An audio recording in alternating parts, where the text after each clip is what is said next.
What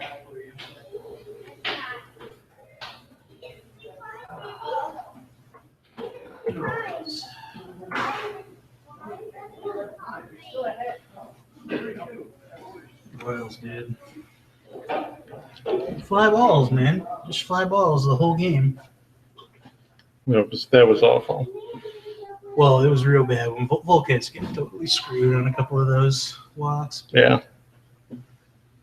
Yeah, I don't know what. We were like only swinging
You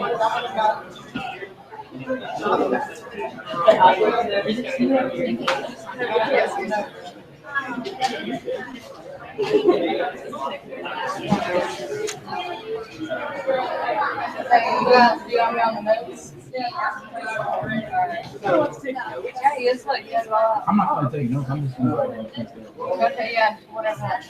And then, yeah, just turn it into really. Send it. I'm showing you. Like, send me a copy. Send me an email. Yeah, email.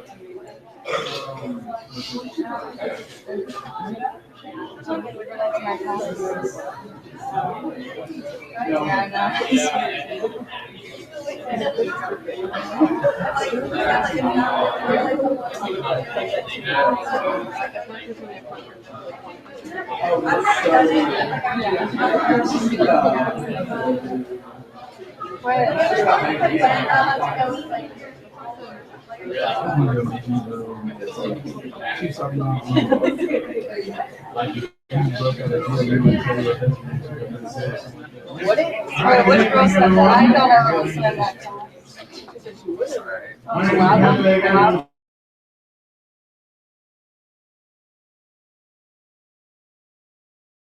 Tonight we have a public debate about education policy in the K through 12 zone. And we have some debaters from UMKC debate team.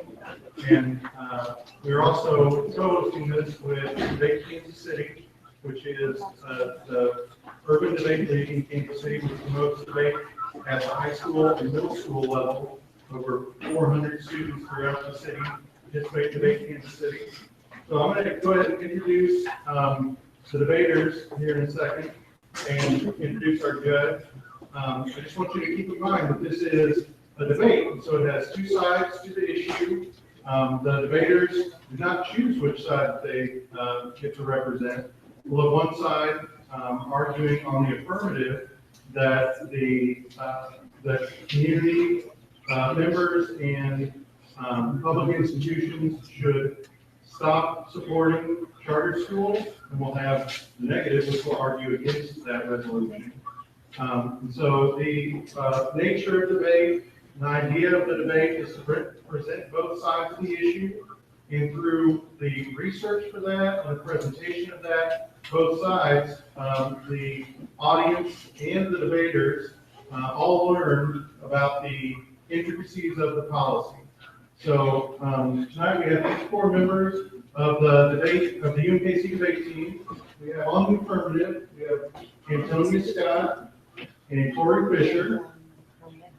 And on the negative, we have Brennan Sharps and Parker Mitchell.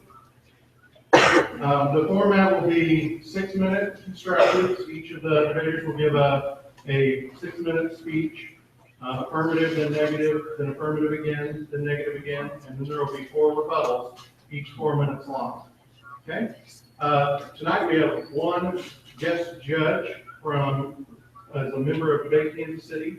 His name is Alex Troboff. He's a senior at Sumner Academy. Last year he was on the 2nd place team from Sumner Academy at the NOW National Debate Tournament in high school. So we're very honored to have him, and he'll give just a brief explanation of his decision at the end of the debate. And then we'll have possibility to see how things are going, a little bit of time for some questions at the end, if anyone is interested. Okay, so I want to thank the Debate Kansas City crew and Malcolm Gordon, who's our assistant director of debate, who helped put together most of the materials for the debate. So without further ado, we're going to have the affirmative team. I think Antonia is the first speaker.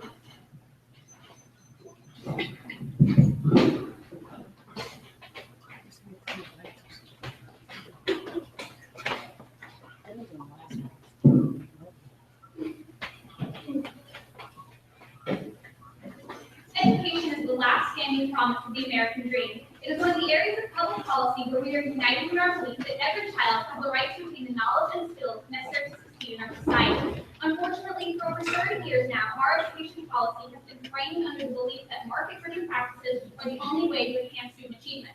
Part of this process has been the rapid expansion of charter schools. Recent changes in federal policy encourage states to lift the cap on charter charters to compete for federal grants, as stated by a comprehensive study on charter schools from the Mathematical Policy Research Institute in 2011. Charter schools are a central component of reform. These are publicly financed but free from regulation, staffing, and budget. The number of charter schools is likely to increase in response to the Race to the Top program, which gave states incentives to remove caps on charter school growth. While charters are seen as a solution to national policy, we disagree. We are affirmatively resolved that community members and policymakers should withdraw support for charter schools as a solution to student achievement and educational equality. Our first argument is segregation. Charter admissions use selective criteria that increases segregation in school systems. White students are disproportionately leaving the public school system in favor of charter, as a study from 2006 in the Journal of Educational Policy states. The ability of schools to act as admission authorities is the chief detriment of increased segregation in local areas. Schools share the incentive to demonstrate high student performance, however, lack incentive to be equitable. The question is whether it is equitable for some to have their choices realized at the expense of others whose needs may be greater. Further analysis shows charter schools exacerbate racial divisions, even where minorities are served. They are segregated from their white counterparts from a study conducted by scholars at the University of Georgia in the Journal of Social Problems in 2005. White charter students attend schools that are homogenously white in public counterparts. Schools are segregated. 37% of charter schools were predominantly white. Charter schools serve minorities in segregated contexts and do not serve white minorities together at the same rate as public schools. Charter schools create greater segregation of white and non-white.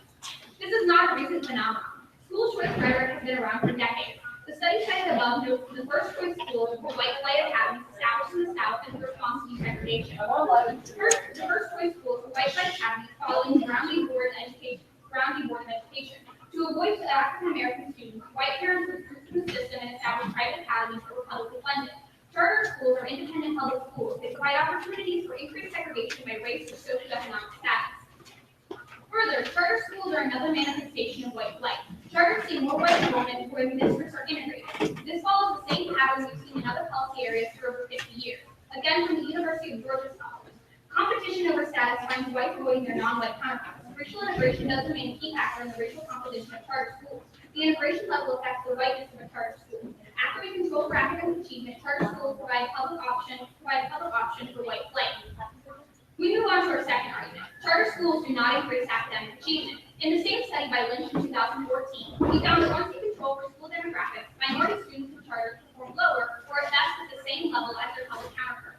When charters have similar compositions as public schools, they perform worse. Latino students who attend charter schools perform worse than traditional schools. The drop is greater for white. African American students perform similarly. Charter schools have exploded without research showing improving academic performance. I recommend policymakers limit charter growth and focus on implementing evidence-based policies.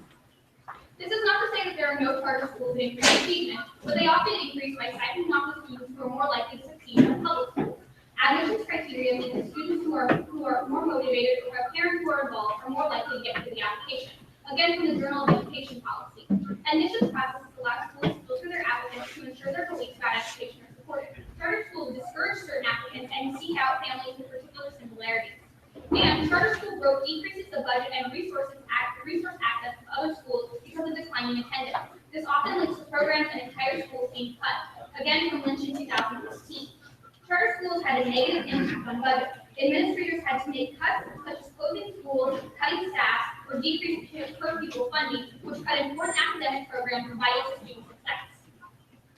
Our final point, charters represent a private model of education that erodes the strength of public schools and detracts from comprehensive solutions. Take the case of the Broad Foundation, which specifically recruits individuals from corporate and business sectors to train them to be school principals and superintendents. What do corporate goals in education look like? John Delaney Foster, who has a PhD in sociology, explained in 2011. The Broad Foundation promotes destroying the public education to open it up for privatization. How to tell your students who were affected by the broad virus symptoms were listed as schools are closed, repetition of phrases closing the achievement gap, increase in the number of public schools turned into charters, the district leadership declares the Providence teachers. Does that sound familiar to those of you who followed the education policies in Kansas City from just a few years ago?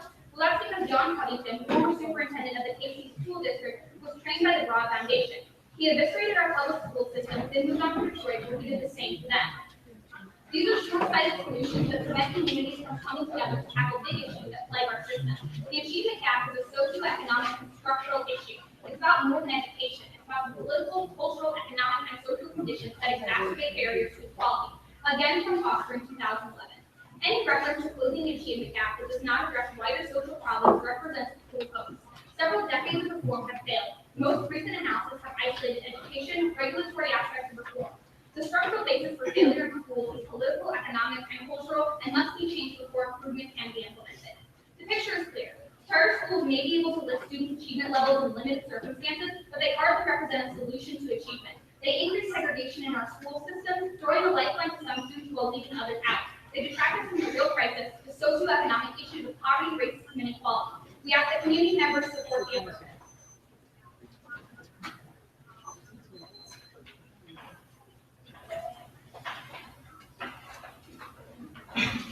Students be given a choice on what school to attend. We say that giving students a choice inevitably leads to students who are more academically motivated, or whose parents care more about what school they attend, being put in better schools and denying academic opportunity to students who don't have the same connection. Okay, so students who don't want to succeed don't have the same advantage as students who do want to succeed. Students should have the opportunity to succeed in every school. Our evidence shows that actually what happened is concerned parents, usually concerned white families, are the ones who are able to get through the application process to charter schools, and they're the only people who benefit from them. So your answer to that question then was no. No, we believe that students being able to choose to go to different schools leads to segregation and a reinforcement of already of How different. can individuals in currently socioeconomically disadvantaged geographies be able to resolve like problems like segregation in the sense of Well, our evidence talks about how creating charter schools increases segregation, and the real way to solve these issues is by investing in evidence-based educational programs like more early childhood education, culture that promotes higher education, is there segregation in the sex school based on geographical? like school districts are drawn on geographical lines? Yeah, is that a form of segregation? No. It's not. Okay. Then how do charter schools segregate? Can't all students enroll? All students can apply, but charter schools get to decide who gets admitted to the school and who Does your actually evidence gets attended. indicate that white people are the only people who are allowed into charter schools? Our evidence indicates that charter schools look for students from specific families that they think will be academically successful, and they pick only those students. Those tend to be students from families who already have a college education in their family or come from a higher socioeconomic background. All right. So if not through charter schools, how do we resolve America's education problem? Again, our evidence talks about how we need to invest in evidence-based reform, such as more early childhood education, schools that promote higher education, and overall investing more in individual schools rather than segregating. Okay. Sweet.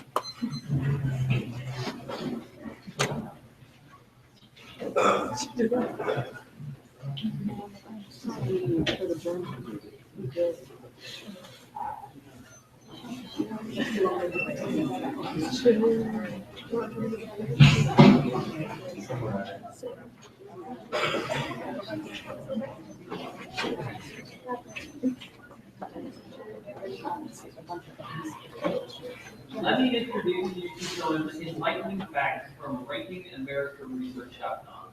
The United States ranks 14th in education behind countries like Canada, Ireland, and Poland. Secondly, the United States ranks 24th in literacy and reading behind countries that are the exact same. But it's okay. We rank pretty high at second in ignorance, which is no better. And the question is, what is the cause of our lack in education?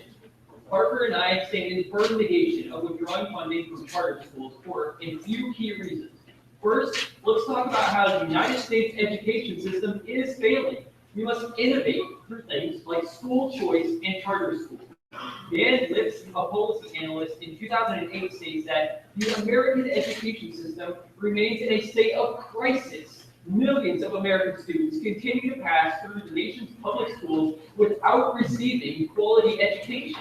Among economically disadvantaged children, 50% scores below basic, and high school graduation rates are again below 50%. Policymakers must recognize this persistent crisis and implement policies that will lead to systemic education reform. Policymakers should embrace policies that give all families the freedom to choose about their children's education and school. The affirmative is a continuation of choice prevention. We cannot solve our current failing educational system without a drive to innovate through competition that charter schools cause. But also, the school choice should be an American right. The state shouldn't force students to go to an underperforming school just because they live near it. The Heritage Foundation researcher Edwin J. Fuellner, who has a PhD, stated in 2014 that America is built on the philosophy of bootstrapping, or pulling yourself up through your own talents and abilities.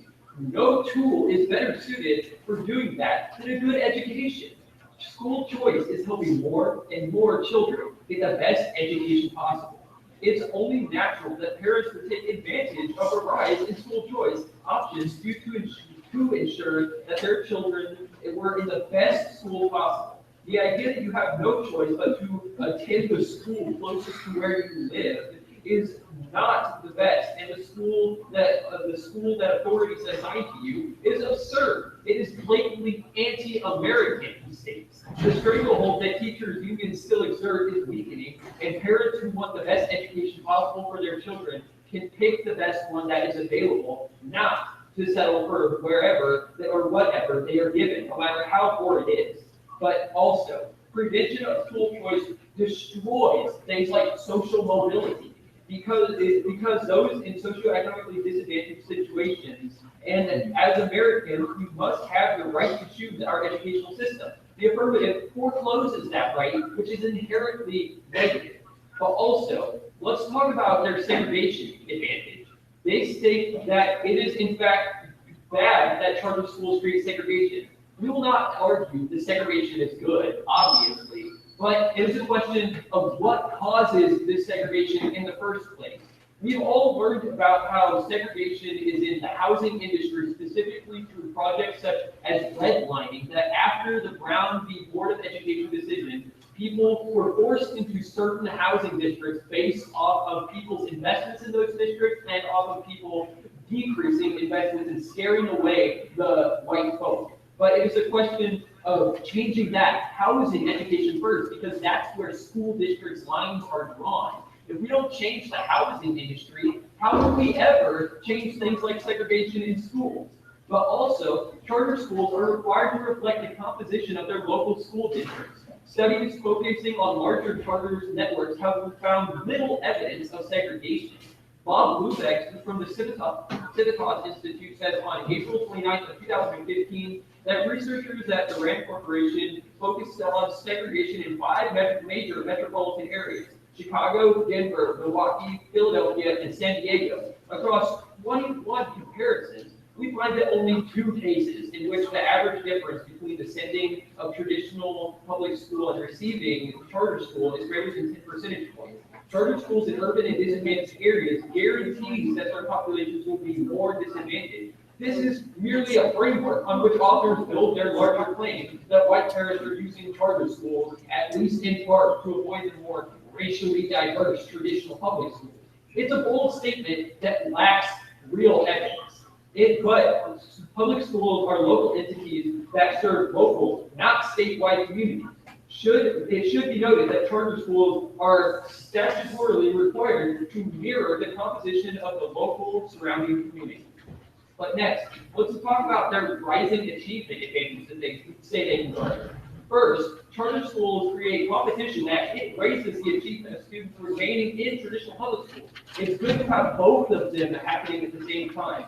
Kevin Brooker writes in the Journal of Urban Economics in 2008 that we utilized an 8-year panel of data on individual test scores for public school students in Texas to evaluate the achievement of impact of the charter schools. We find a positive and significant relationship between charter school penetration and public school outcomes, proving that they both feed off of each other.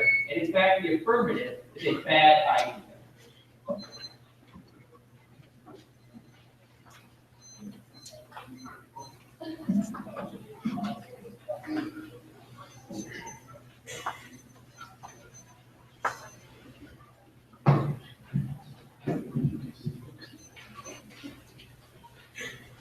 Does the neighborhood believe that all students have a right to a good education?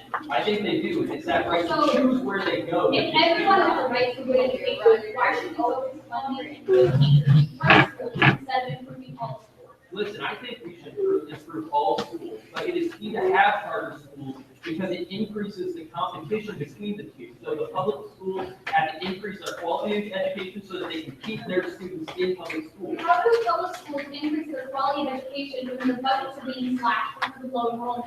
Well, I think that the public schools have to involve a better form of education before they lose that. Right, and I'm in the asking first you, place. how do they improve their education if they're losing funding for staff? Good question. I think that the focus of this debate, though, is on whether we should have charter schools, not how we can increase traditional school education. Okay, if charter schools just lead to budget increases in public schools, how do they improve that school? Well, I think that is a long-term impact. The short-term impact is just implementing the charter schools So we and should see only be what happens. looking at short-term Right. impacts that are going to down to the road. Absolutely, we should look at the immediate impact of our actions, not just the long-term implications that could or could not happen. Okay, on segregation, how do charter schools require diversity? Well, I think the charter schools require diversity based off of anyone being able to go into these. But are they using racial quotas? I would not say that they are using. So how do they ensure diversity? Our Because evidence anyone indicates can that apply for that, predominantly white anyone can apply for that application for a charter school. If anything, the problem is people being racist. That doesn't change when you just decrease charter schools. So you would agree that charter schools do racially profile students? Yeah. but And if charter there's no schools are way to not the solve problem. that aspect of the charter Charter school. schools are not the problem. The problem is people being racist. But the The app problem is doesn't going to solve affect that. charter schools in that line. Charter school doesn't solve that people are racist.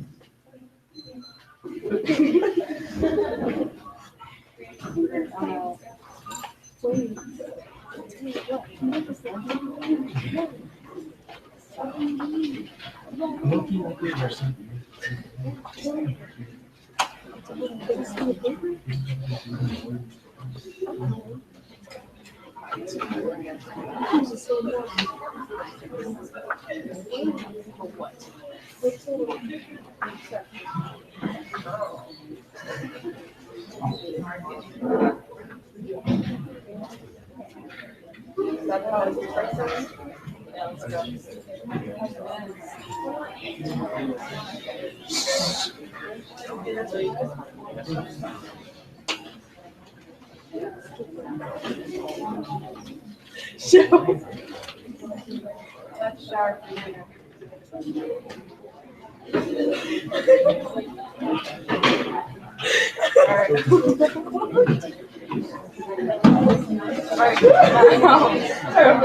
Alright, good luck.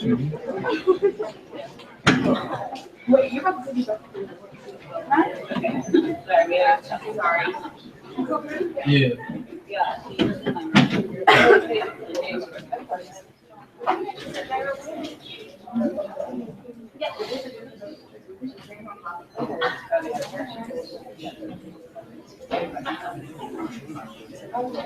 Thank you.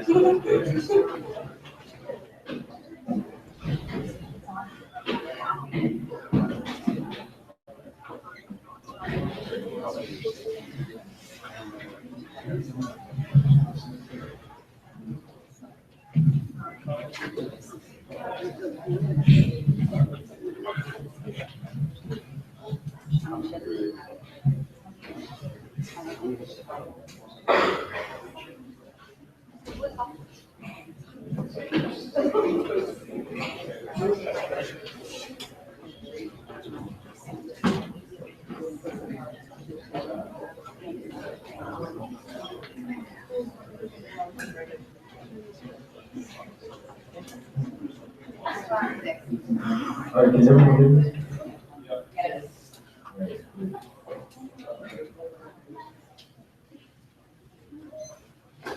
So Antonio makes this debate very clear to you all. It's a question of education, and I think Malcolm X best puts it well.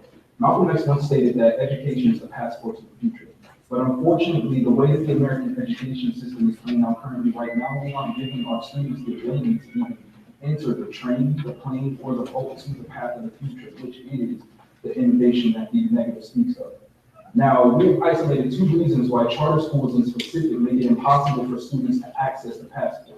The first one being structural segregation, which makes it impossible for these students to access resources that are necessary, as well as gain the necessary skills and techniques that will make them the leaders of the future. The second one that we isolate is the achievement gap. That charter schools don't have the ability to close the achievement gap between socioeconomic classes as well as those of racial groups within the United States. And in fact, not only does it not close the achievement gap, but it doesn't even beat out the achievement gap that public schools have. So the alternative or the ideology that we would like for you all to endorse is that not necessarily we need to accept charter schools as the alternative, but that we need to further reinforce public schools and that we need to deal with the socioeconomic problems that are affecting the United States and communities within it, which make our education system bad. Now, the first argument that the negative makes is this idea that there should be this question to liberty, that people should have the ability to choose their schools. But empirically, school choice rhetoric is intertwined with the history of segregation, which is often used to justify white flight. Now, this is stated by Ann Weston et al. In 2006. In the United States, debates about the quality of public education system had a profile, and one of the key means of addressing the concerns has been the focus on parental choice. The issue of parental choice has a long history.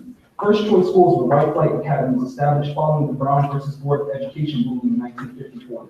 And their parents would avoid sending their children to schools with African American students. White parents withdrew from the public school system and established academies that were often indirectly publicly funded.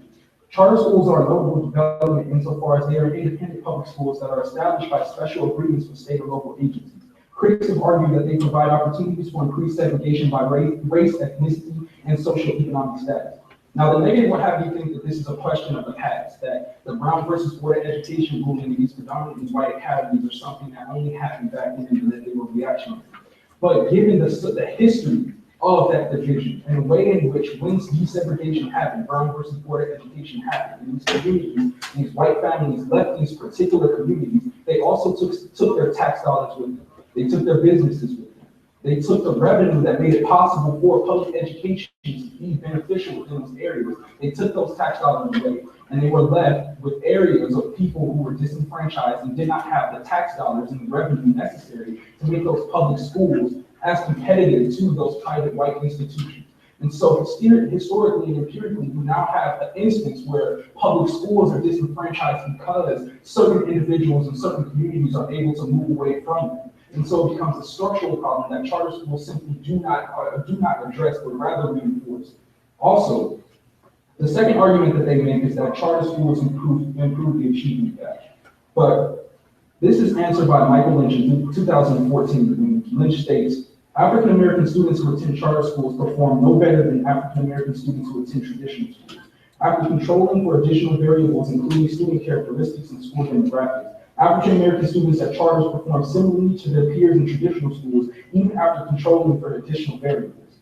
Also, when charters do achieve more successes, it's usually because they exclude students with special needs. This is stated by John Bellamy, a Foster, who has a PhD in sociology in 2011. Even when charter schools have strong assessment scores, they do not enroll their fair share of needy students. A study in 2003 by Jack Buckley and Mark Schneider, and the current and previous commissioners of the U.S. Department of Education and the National Center for Education Statistics showed that of 37 charters in Washington, D.C., special education students were underrepresented in 24, and that English language learners were underrepresented at least 28. In New Orleans, the failure of charter schools resulted in legal administrative complaints filed by the Southern Poverty Law Center on behalf of 4,500 students with disabilities. The complaint charges New Orleans charter schools with systemically violating the Individuals with the Disabilities Education Foundation Act. And the comprehensive study for the largest charter state in America shows no achievement advantages of charters over traditional public schools. This is Lynch in 2014. Brand found that the average growth rate in charter schools' API score is not significantly different from neighboring public schools. Charters generally perform on par with traditional public schools on achievement tests, but they have not closed the achievement gaps for minorities and not have had the expected competitiveness against traditional public schools.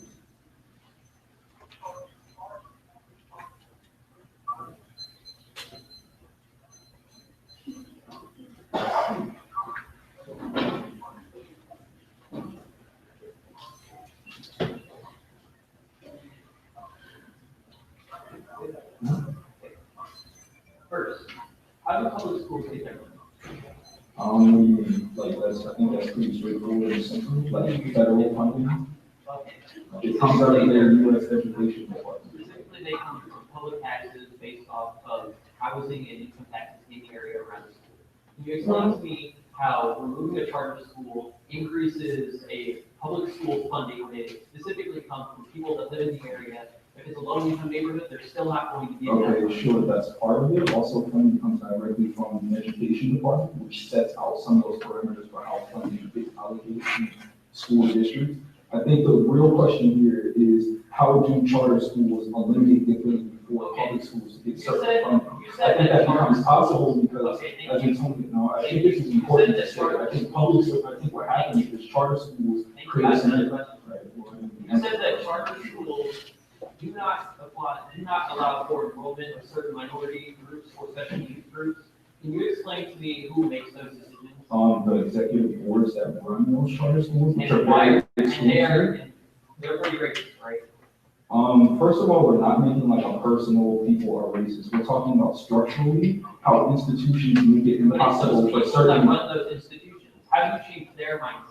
Okay, it's not about changing their mindset. Structurally, charter schools disenfranchise certain communities. When you enforce people to attend public schools and to support those institutions, you disenfranchise, you disenfranchise their ability to pick particular areas and consolidate their money in a way that disenfranchises the whole of America. Great. How does the affirmative solve the mindset of these people that they're? I think I just answered your question. It's not about solving the mindset, we could care less about that. It's more about solving the equity, the equity that comes from the choices that they make through structural decisions, such as charter schools.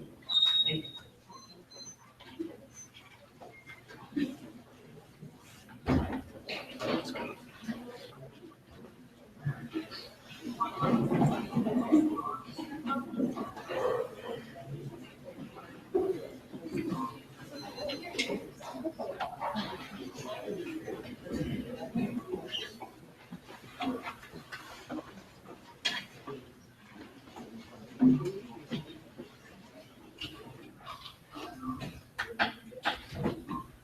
Our education system is failing, and it's failing young members of socioeconomically disadvantaged communities first. Graduation rates are falling below 50% in these communities. It's worth noting that the affirmative does nothing to help these communities. They only eliminate charter schools. This means that even if the charter school solution isn't perfect, at least we're doing something to help resolve the broken American education system. Policy analyst Daniel List recognizes these problems. The affirmative is a continuation of the status quo. There are racist policies that were created by housing segregation lines back in the 60s. Charter schools are actually more integrated than they are segregated first. The only thing then that the affirmative does is crush the freedom of choice. America is built on the philosophy of pulling yourself up by your bootstraps. Charter schools can provide grants and are subsidized in order to provide free access to people of color and people of socioeconomically disadvantaged communities. This means that the only question is whether or not individuals are given a choice. In America, hard work and dedication can lead to prosperity and real change. But school choice is actually going to help us resolve segregation. Real estate segregation that was done back in the 1960s means that segregation will always be based off of geography. The Goldmore in 2014 study that my colleague cited in his first speech says that charter schools can transcend geographical segregation. The affirmative actually results in further segregation because they focus on public schools, which are based on racist lines that were drawn a long time ago. The question is whether or not these charter schools, which are actually reflective of the community's makeup, are going to be able to resolve these problems. Furthermore, school choice is key to local control and provide educational experience responsive to the needs of students. This resolves all of their institutionalized racism arguments, according to Dan List, a policy analyst in 2008. The way to solve the crisis in American education was to increase parental choice and strengthen state and local control. Parents, not the government, have a primary responsibility for the education of their children. Progress has been made by expanding school choice. Millions benefit from opportunities to choose charter schools. Research evidence suggests that school choice is having a positive impact. Surveys have found parents more satisfied with their children's education than they can choose. Private school choice have reported a positive effect both for participating students and for public schools. Expanding choice has led to the creation of innovative schools in the public sector, which have demonstrated superior results, teaching often disadvantaged student populations. This, therefore, is crucial to prevent institutionalized racism of the status quo through segregation. By increasing competitiveness, we actually increase the education of disadvantaged communities. Now, my opponent makes a few answers to our arguments. First, he says that school choice is built on the rhetoric of segregation. But yes, we agree that the first choice schools back in the days after the Brown v. Board of Education were bad, but charter schools aren't necessarily racialized. They haven't read a single piece of evidence that speaks to the question of how charter schools do not allow students from minorities in. In fact, we've read evidence that will be talked about furthermore in the 1NR about how charter schools are actually made to reflect their communities. Furthermore, he makes an argument about how white families took their tax money with them. So this simply proves our argument. Tax revenues are the exact reason why public schools cannot solve. Choosing schools allows us to resolve schools for disadvantaged individuals. Because the status quo is the way the status quo works is that public schools are in these areas that are disadvantaged and they don't have enough funding because the tax revenues are going away. Charter schools can be subsidized by the federal government, which results in an increased amount of social mobility. Now, my opponent then proceeds to read several different studies from 2011 and from 2002. But these studies are completely outdated. My Stanford University study that my partner was citing in his first speech talks about how there is actually a reversal of these situations. In fact, in more recent years, the African Americans have actually begun to perform better in charter schools than they were performing in public schools. And then my opponent continues on to his achievement advantage. But first, charter school performance in reading and math is improving faster than public schools and is actually trending upward. This is again according to that Stanford University study in 2013. Charter schools advance the learning gains of students more than traditional public schools have needed. The trend since 2009 is on an upward trajectory, with all performance in the charter sector improving each year. Results indicate that Black students in poverty, and English language learners benefit from attending charter schools. And this not only helps those charter schools, this model uses a free market competition approach in order to enhance performance in public schools. The Texas A&M study found a positive correlation between increased performance in charter schools and increased performance in public schools because it creates a competitive aspect and an incentive for public schools to reform. We can also look about how we help to resolve situations like poverty. The Stanford study again supports this. Now, my opponent read a piece of evidence talking about how there's not an increase in the average growth rate and actually we trade off the funding of public schools.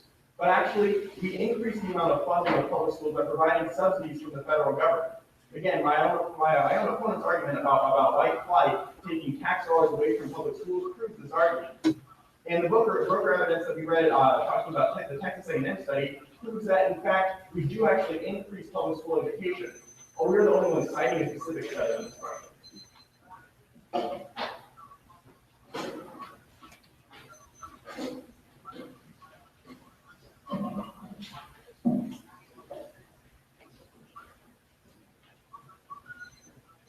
All right, cool. So I just want to be sure, the last statement that you made is that we are the only ones producing like actual studies on. Well, our studies are the only studies that are I think we're the only ones to study about how it actually impacts student performance. Sure. So you state that your Stanford evidence from 2014 updates. Our Lynch evidence, also from 2014, which does a comprehensive analysis of charter schools in totality versus public school performance, says that there is no such thing as high performing charter schools. What is your? Well, that evidence is actually answered by the Texas A&M study and not the Stanford study. The Texas A&M study talks about how there is actually an increase in the amount of results. Perfect. Let's talk about that. So one of the processes that charter schools uses to get this high performability is that it takes the highest performing, that it only admits the highest performing students previously into their school. So if you're looking at it on a total instance, they're literally cherry picking the best students out of particular communities that are already performing well. So how does that in aggregate produce charter schools in totality performing? That the Texas A&M study talks about how it controls for things like that. Talks about how Picking those students who are already My argument is that they're making the students start performing well, the students then perform better in charter schools. And the Texas A&M study actually controls those That's areas. interesting, because our mention studies also indicates that they actually do not perform better. API scores are actually equal or lower than public schools. So I guess I'm curious, give me some examples. So our argument is that charter schools actually lead. I asked for examples. The example that our mention has been stated is that API scores. I didn't hear mischaracterizing. I'm asking for an example.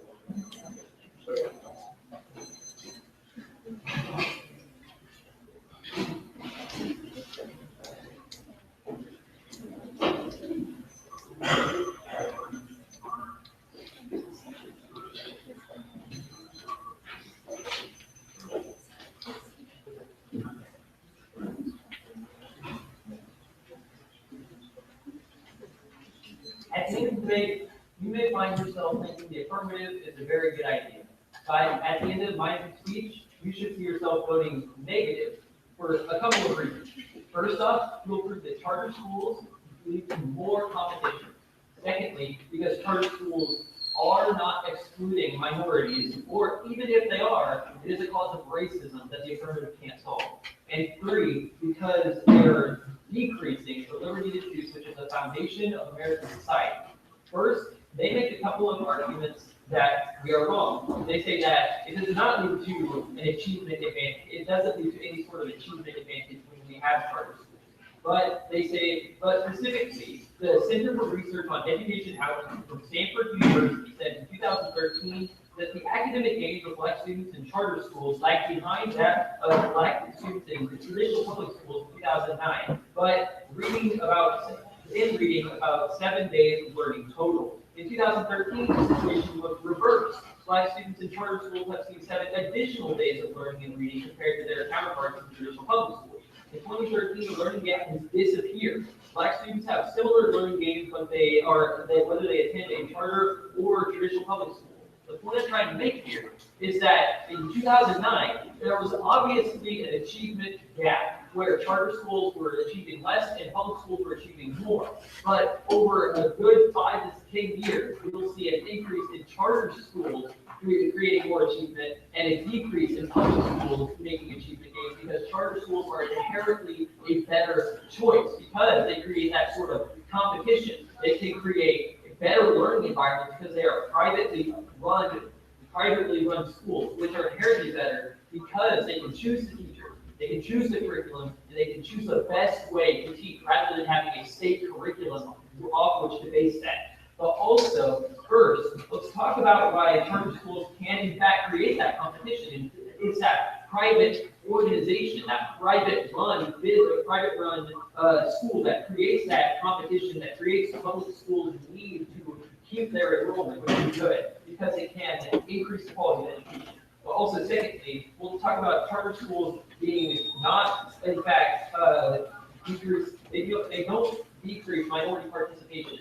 specifically because they are forced to increase minority participation by rules and regulations set by state governments. There's a state regulation, but not a state-run school, which is the key distinction here. There are rules that charter schools have to follow based on acceptance rates, but also they can run that charter school privately based off curriculums and things like that, which means they are not decreasing minority participation.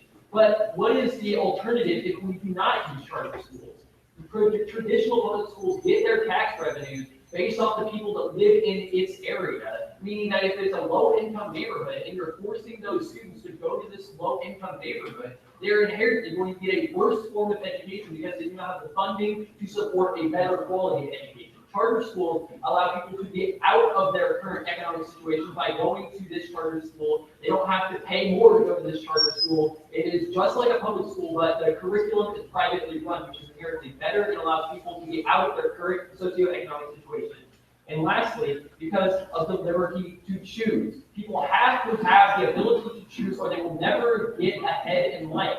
If people in low economic scenarios cannot choose to go to a better school and they are forced to go to a low-funded school with bad quality teachers and bad education, how will we ever solve the situation of bad quality education and people never being able to get out of their socioeconomic situation? You heard it, it's a bad idea.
Charter schools are essentially private schools that promote segregation and destroy funding of public schools while using state money. The negative is, first we're going to look at why the negative is wrong under segregation again. The negative keeps talking about choice, but they ignore the fact that the choice of using a charter school is exclusive to already advantaged socioeconomic groups. You can first look to our Journal of Education policy by West 2006 evidence that talks about how charter schools are racialized. The evidence talks about how white children who attend charter schools are more likely to be in racially homogenous schools than their counterparts that attend public schools. This is a simple fact that the negative has not answered. It's not whether or not charter schools can be good in theory, it's the fact that in practice they promote segregation. In cross-examination, Brennan admits that the boards that do admissions of charter schools are probably racist, which means there's no way that charter schools can be used to promote integration if the people who are doing admissions are only accepting white students from privileged socioeconomic backgrounds. And we should always reject institutions that perpetuate racism.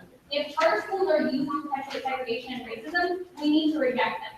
They say that charter schools have to include minorities because of state regulation, but you can look to our Western 2016 evidence that indicates 59% of charter school admission boards have no state regulation, which basically means schools pick students from traditionally privileged socioeconomic backgrounds, like students that are white or rich. They say that it's important to have choice, but this idea that parents should have a choice not to send their kids to school is the same logic that followed the same logic that fueled the separate but equal doctrine prior to the Brown versus Board of Education decision. That parents should have a right not to send their children to poor schools or schools to African American students.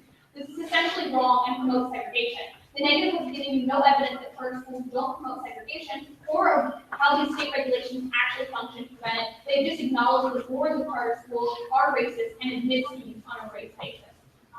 Next, we look at achievement. What the negative ignores is that charter schools fundamentally make public schools worse by stealing their funding.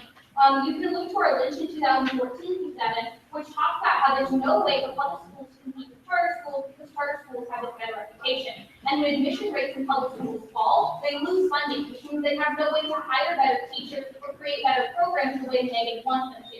It's impossible for public schools to get better if they don't have the money to do it. Our living piece of evidence talks about how they're forced to cut programs that are vital to student success, and they're also forced to fire staff, which means they have less chance of doing better. Lynch reports that 45% of districts with charter schools reported that it hurts public schools in the area. If one program is hurting half of the area it affects, it's probably a bad idea and probably destroying our public education system. Now, they say that students will do better, but you need to look at our Lynch evidence, which talks about how, while some students may do better, on the whole, African American students do the exact same as their counterparts in public schools, and that Latino students and white students actually do worse in charter schools, which is the reason that we should reject them, because they're not actually improving the vital education that students need. And if students are doing better in charter schools, it's probably because charter schools are cherry-picking students. They're looking only at students who have high test scores and don't have special needs or learning disabilities, and they are choosing those students over students that actually need more help from teachers and actually need a better education. They're choosing to pick only the smart students, which is why their test scores look better. But on the whole, they're not actually better schools. They're just taking all the good students from public schools, leading to public schools having even more students that need more help and they need more funding, which they can't get because charter schools decrease their funding. It's clear that because the admission boards of charter schools have very little oversight, they're always going to pick students on a racist basis and students that are more likely to succeed. And this leads to segregation within public schools and charter schools, and it also leads to a decrease of funding in public schools because the federal government gives grants to charter schools and funding decreases as admissions go down.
At the end of this debate, we will be deciding who has, which team, the affirmative or the negative, has the best method to resolve segregation and achievement gaps. My opponent has actually conceded that the red lines mean that segregation is inevitable in the status quo. That means that segregation still happens based off of the lines in geography that decides what school districts have funding and what school districts do not. These lines were drawn back in the 1960s in order to have white people in some neighborhoods and black people in other neighborhoods. This means that segregation is actually caused by the public school system, which draws geographical lines. This means, secondly, that charter schools are actually able to resolve this segregation. The Wellner study, which my opponent has no arguments against, states that without charter schools, the state tells you where you have to send your kids.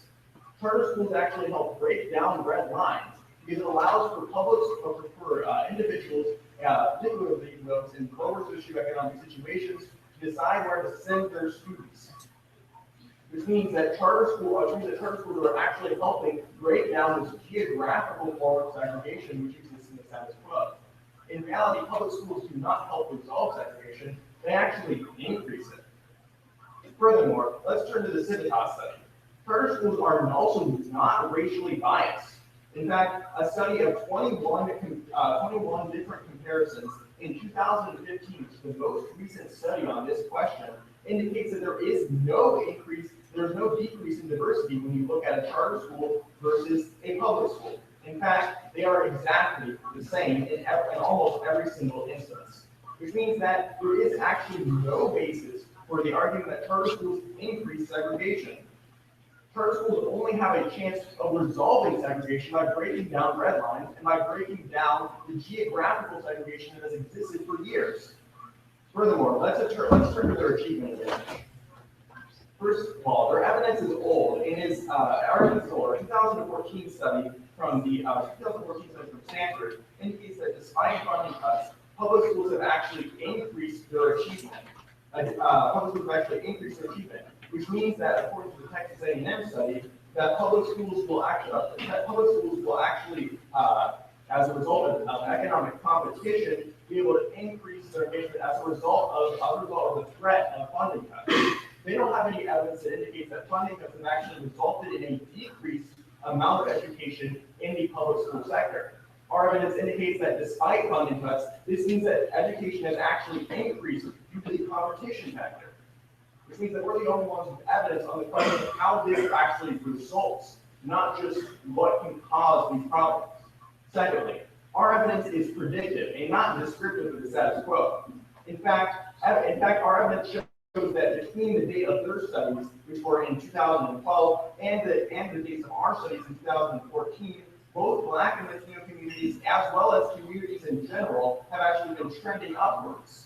This means that although currently there is no significant difference between public schools and charter schools, it's actually a lot higher than it was in 2008, which means that the system is actually self-correcting and is actually showing a trend towards better forms of education, which proves that the achievement gap can actually be resolved by charter schools. Sure, it's not resolved right now in the status quo, but if we remove charter schools, we won't continue to see this trend upwards. Ultimately, the status quo system of public schools leads to further segregation. And the only way that we can resolve segregation and resolve the achievement gap is by maintaining charter schools. And with that, you must conclude my Thank you.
All right, well, this debate is very simple. It comes down to whether or not public schools or whether or not charter schools increase segregation and actually fill the achievement gap.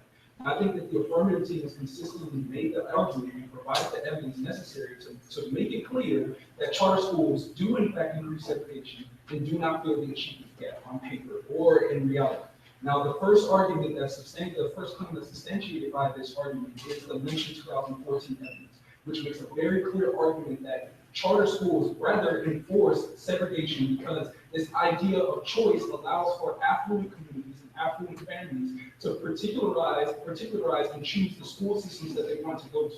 This inevitably moves away funding from public schools, which makes it impossible for there to be true competition. Now, they keep harking back on this idea that competition is necessary, that we have these studies that competition has made it possible for public schools to perform next to charters. But let me tell you the reality of that situation. What really happens is public schools begin to take on achievement-based performance models for how they allow for students to stay in their schools. Case in point is Lincoln College Preparatory Academy in Kansas City, Missouri. which requires that students have a 2.5 GPA at a minimum to stay in attendance at Lincoln. These are the same type of performance models that are internalized within charter schools to make sure that they have only the best students possible so that their test scores can look high to state and government officials. Now, is that truly increasing the educational viability of those school systems if public schools are literally cherry picking, again, students and then placing the ones that don't perform the best or need more attention into the worst performing schools and that have the least amount of resources? That doesn't fix the achievement gap. Now, they continually harken this idea that America, that the United States is typically one of the worst in education, that we are 15th in reading, that we are 16th in this, 16th in that. But cherry picking students into particular educational spaces doesn't solve that. On paper, it solves it. But institutionally, you still have a critical mass of students who don't have the ability to read at the level that is necessary. En masse, you still don't have the ability for students to do STEM projects at the level that's necessary to be competitive. And so at the end of the day, your charter schools still don't increase competition or the viability for these students to get the passport to the future, which Malcolm X talks about. Now, the other argument that they talk about is this idea of the achievement gap being set.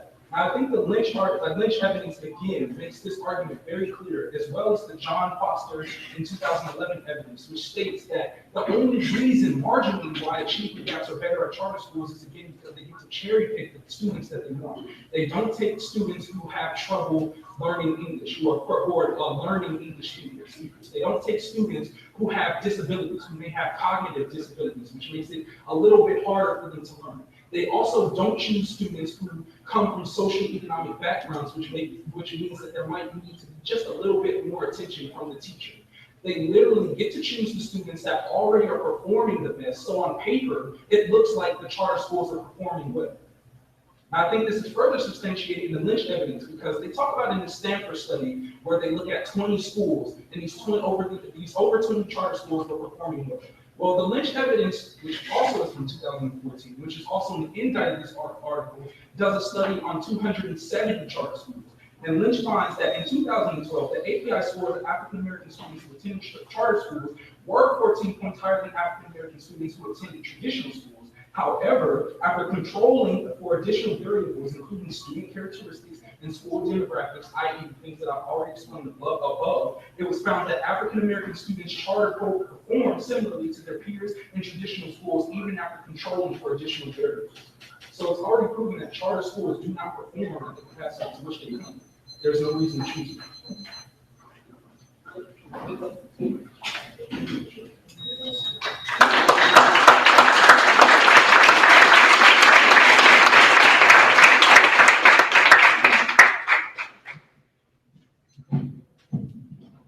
All right, thanks to the debaters. That was a good rousing debate. We're going to have Alex give a brief decision.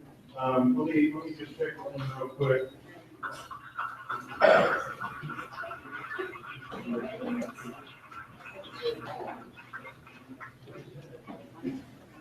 All right, just 1 second before he gives his decision, he's going to write down and verify and can't change now.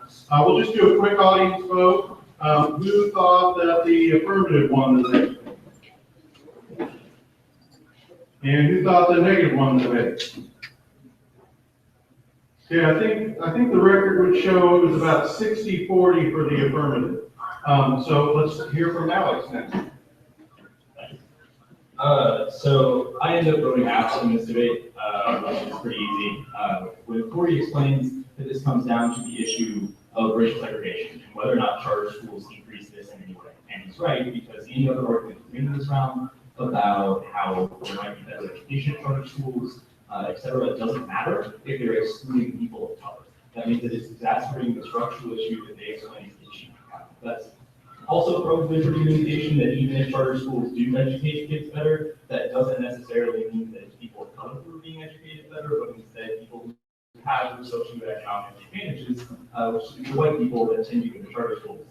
I think they're pretty good on the question of whether or not racial segregation occurs. There's a history of division. They explain that charter schools are historically, even before Brown v. Board, and especially right afterwards, where charter schools tend to be the example of how white people get away from people of color once they're being forced to be integrated. There are lower diversity rates. I think the lynch evidence is pretty good on two separate things. The first of which is that there are certainly less people of color in charter schools than there are in public schools in these same regions. Even a comparison of 21 different public schools or public schools and charter schools in the same area, which is what Parker is citing, doesn't necessarily compare that lynch evidence. There's also several other indications in the West and Sixth evidence that probably indicate that considering that charter schools not only have the ability to exclude students, but also choose to do so, especially when they have things like language barriers or something like motivated, that's a problem. Finally, on racial segregation, there's the fact that charter schools get to pick who they're letting in. If you look at things like Lincoln Prep, which Rory talks about, or my school, Summer Academy, they pick kids who are going to do well. And that's not even like, those aren't even necessarily charter schools as much as what we're deciding in this debate. When you're only picking the kids that are doing the best, you will have better test scores. Then even if they don't win the racial segregation argument, what it comes down to afterwards is the achievement gap. I think there's a pretty good indication. The lynch to A&M evidence is mostly what's compared here. The A&M evidence is just talking about pure scores, whereas lynch is talking about a comparative increase. So what this is saying is that when there are charter schools, even if they have higher pure scores, that doesn't mean that they're bringing students up as much as public schools are. The reason Summer Academy was ranked number 1 in Kansas wasn't because we had the highest pure scores. A lot of really wealthy white schools have the highest pure scores. But instead, Summer Academy raises kids from where they start off to the highest point. And that's why that score is different. That's what the lynch evidence is explaining, and that's why I probably decided that a better piece of evidence in the A&M comparative question of which schools educate better, which resolves both racial segregation and self-achievement. I also don't think that competitiveness helps public schools. There's an argument that's made that when you cut funding, public schools have done better. I don't really know what that leads to. Do we cut funding from public schools entirely and they start to do really good? That doesn't seem like a very logical argument to me. And so if it continues to progress, I don't necessarily see how that improves public schools either. Thanks a lot, Alex. I really appreciate it. That was great insight. As we kind of conclude here, I just want to keep everyone attention on the process here for something like a debate. So for a debate like this, the debaters had to research both sides of the argument, find out what the best arguments were on the other side, and work through that. You obviously saw kind of a condensing of that research here, but I hope that the event leads you to use that process as a learning process going forward. You can look at this research set and this information set and form your own opinions based on what was presented here, but also based on what you go out and research on your own. And that's really the benefit of debates, is the dialectical opposition of ideas and challenging of ideas to bring hopefully some great insights out of that. The debaters and the debate Kansas City and the UMKC debate coaches will be down here at the end. If anyone wants to talk about anything, we'd love to talk with you about the debate or about the debate itself, or debate Kansas City. Otherwise, thanks to everyone for coming. We had a great time and have a good night.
I took a picture.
He's home taking care, so he's still getting ran and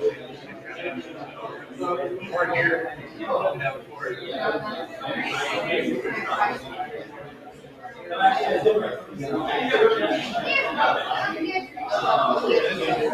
Yeah, there goes.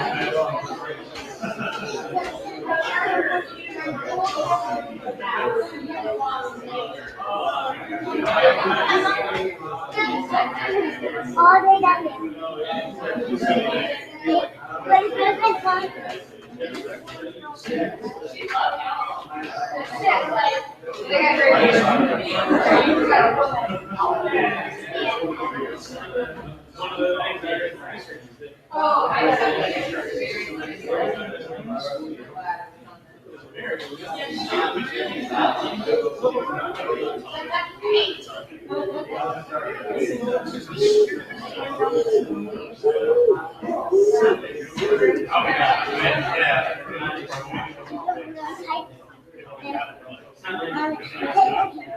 ready?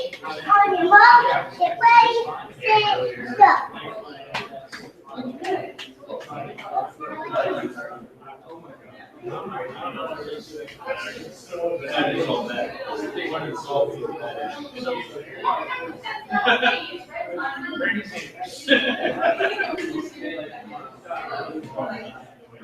That's such, yeah, that's a big use.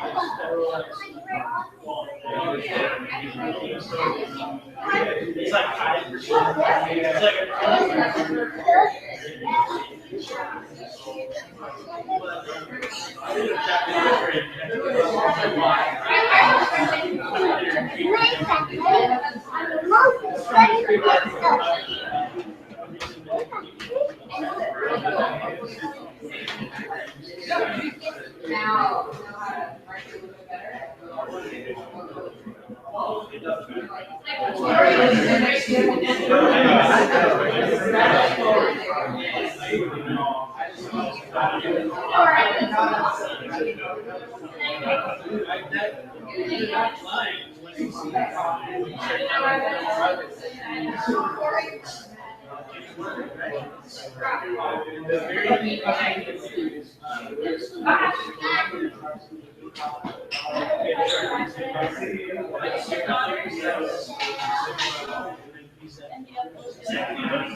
I really want to go to the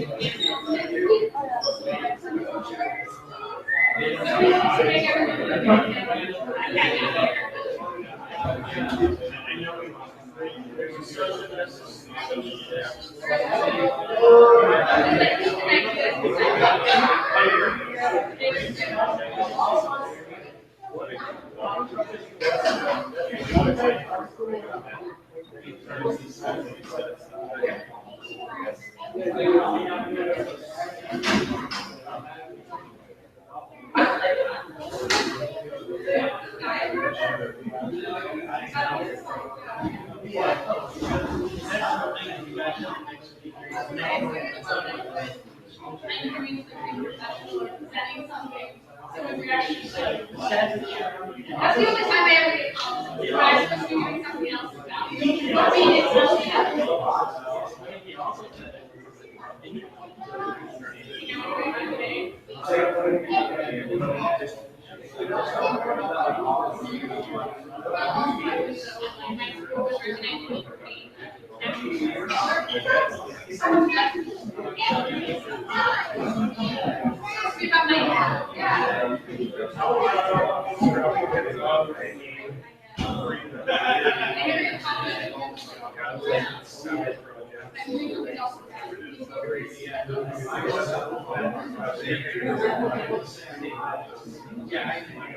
No, I feel like people only do it for like stuff like my childhood. Only when I do it. I was happy. I always was calm. Sorry. It's not like I should do it like that.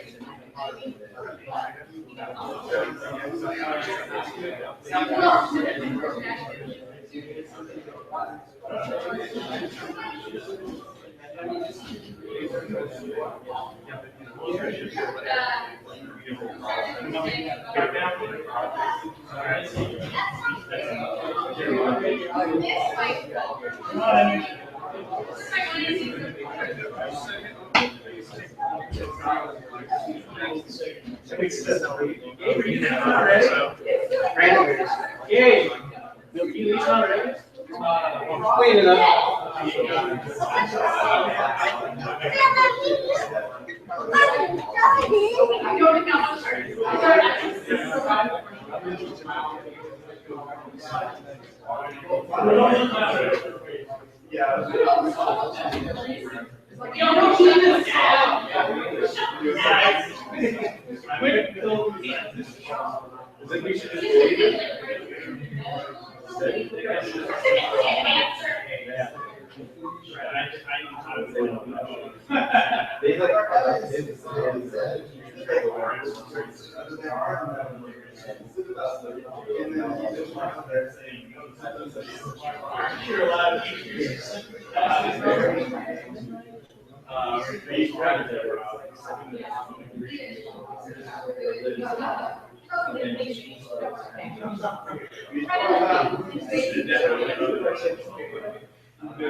Get your head on the table?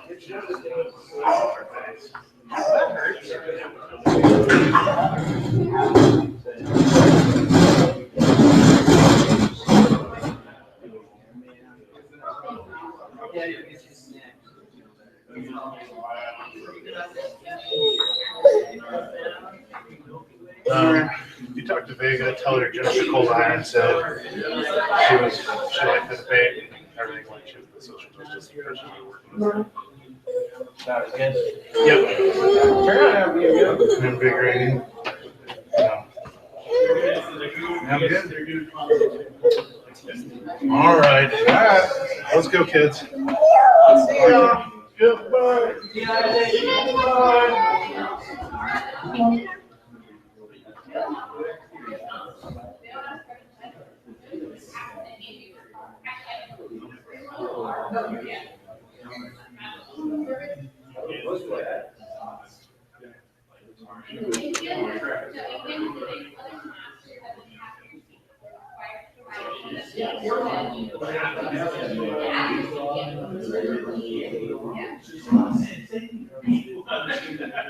We read the Liberty Freedom VA.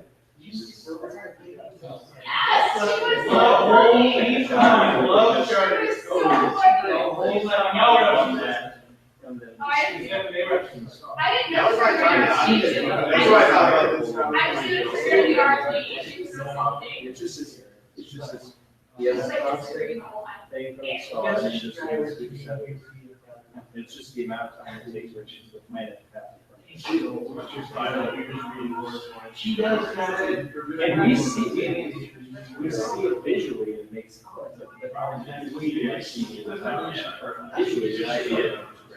The problem on the wrong side of that question.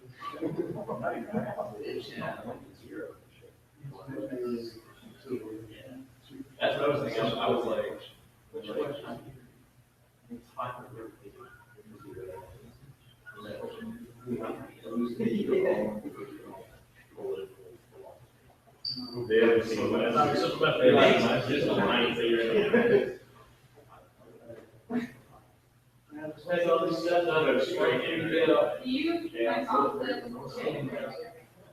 Or you can line, same thing. It didn't take you, I was like, all of my 100 words are that's the thing. Or you read it, you like it. No. I don't. Although, I think if you did it, the game wants to have this year where somebody has to be around that. That's gonna be the.